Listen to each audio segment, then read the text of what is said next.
Joining us now is Reza Pahlavi, the son of the last Shah of Iran. Reza, thank you so much for being with us. I want to start with a question. Are you in active discussions in any way to return to Iran in a leadership role if there is some sort of regime change in Iran? Good morning to you and to my fellow compatriots following this program and all of your audience. There is a campaign for liberation that we've been committed to all these years. The moment is approaching very fast. The regime is on the verge of collapse. We see elements within the regime already talking defections. They get in touch with us. We see a leader who is now hiding in a bunker like a rat, while many high elements are taking flight from Iran. I think all of this is conducive to something that may very soon happen. And finally, my fellow compatriots will be able to overcome. And of course, there's a plan not only for this phase of our struggle, which is liberation from this regime, but what happens right next, the transition to what we hope will culminate in a democratic outcome. I have stepped in to lead this campaign at the behest of my compatriots. I have a plan of action not only to manage this phase of transition, but also to plan for Iran's future recovery and prosperity, Reza, which at the end has to go hand in glove with our democratic ideas. Just a question here. Who are the compatriots who've approached you to try to helm this leadership push?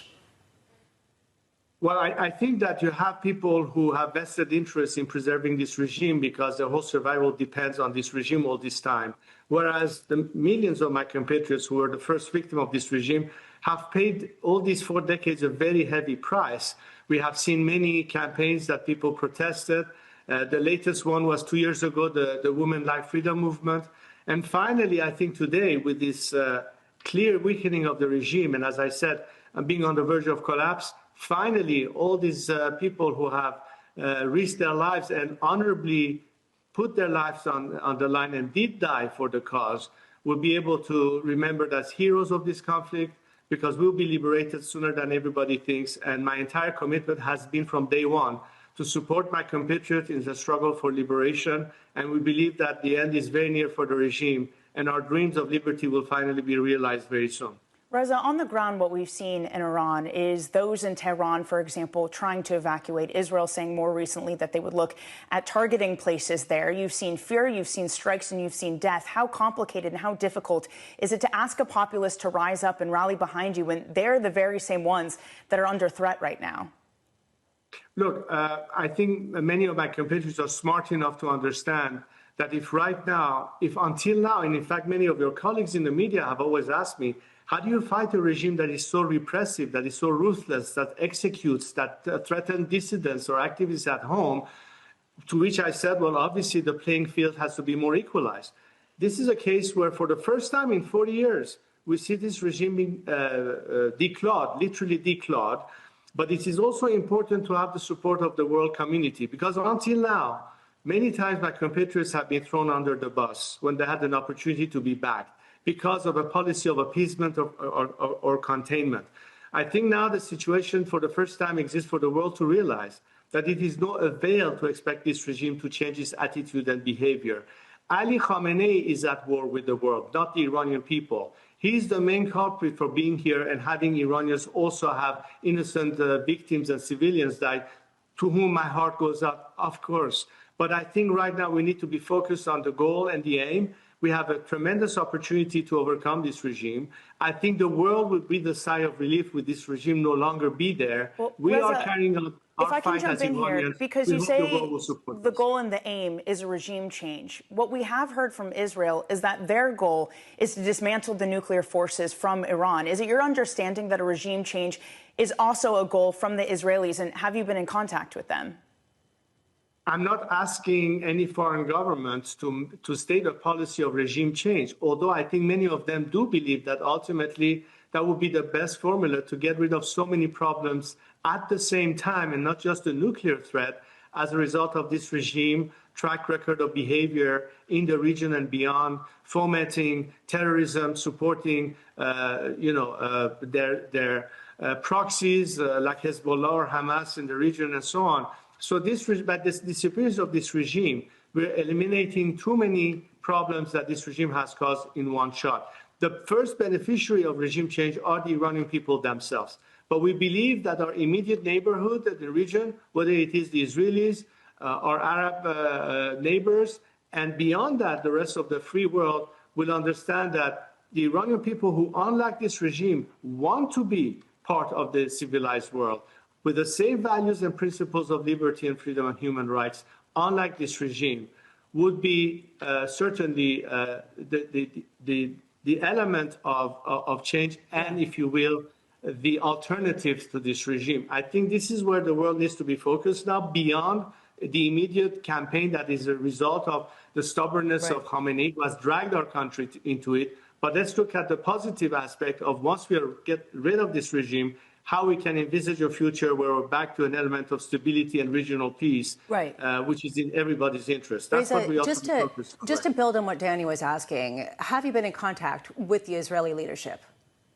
We are reaching out to everyone, including the Israeli side, to understand where it is that we stand, what is the expectation of the Iranian people in terms of world support. I think it's pretty much the same thing that many struggling nations under totalitarian regime were looking at any country that understand that they have to stand with the people of a country that is trying to liberate itself. And again, whether it's the Israeli government or the American government or any other government for that matter, the question is, whose side are you going to stand with today? The Iranian people, or continue to insist negotiating with a regime that is on the verge of collapse? There's also a question of what this new leadership looks like. Reza, are you talking about reestablishing the monarchy when that was controversial and it might not have full support from all parties, particularly the more religious elements of the Iranian society?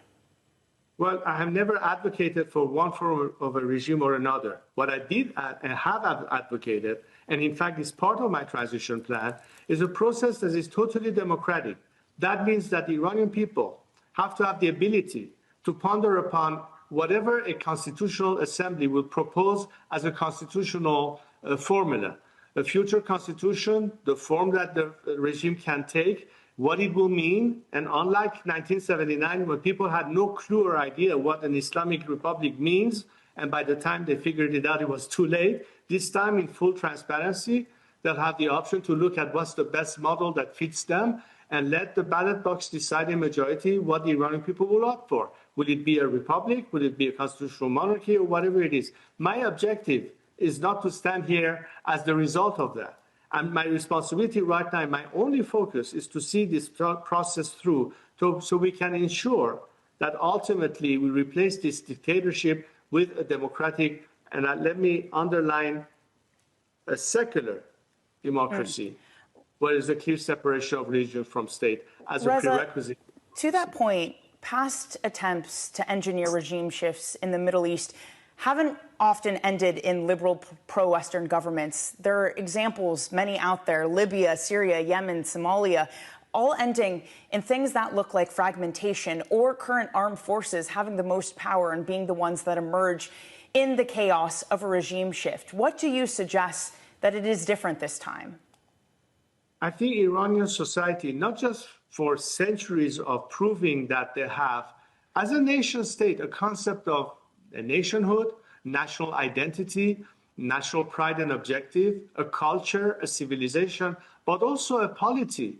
And a generation today, very shrewd and very clever, by knowing what it is that will be in their interest.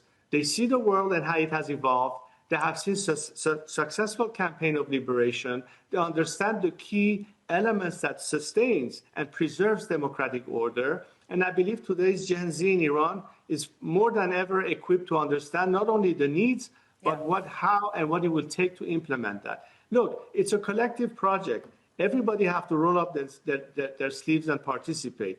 The premise remains the same in the principles of liberty and human rights. But if each member of society is committed to see through it and actively engage in that process, that's where we can guarantee that it's going to be actually a result that will be positive. I have absolute faith and confidence in my compatriots and their wisdom and their know-how and their knowledge. They do need guidance, of course. They do need support, of course. They do need some level of leadership, of course. But at the end, they are the elements and instruments of change. Yeah. And we are working together very closely to see that through.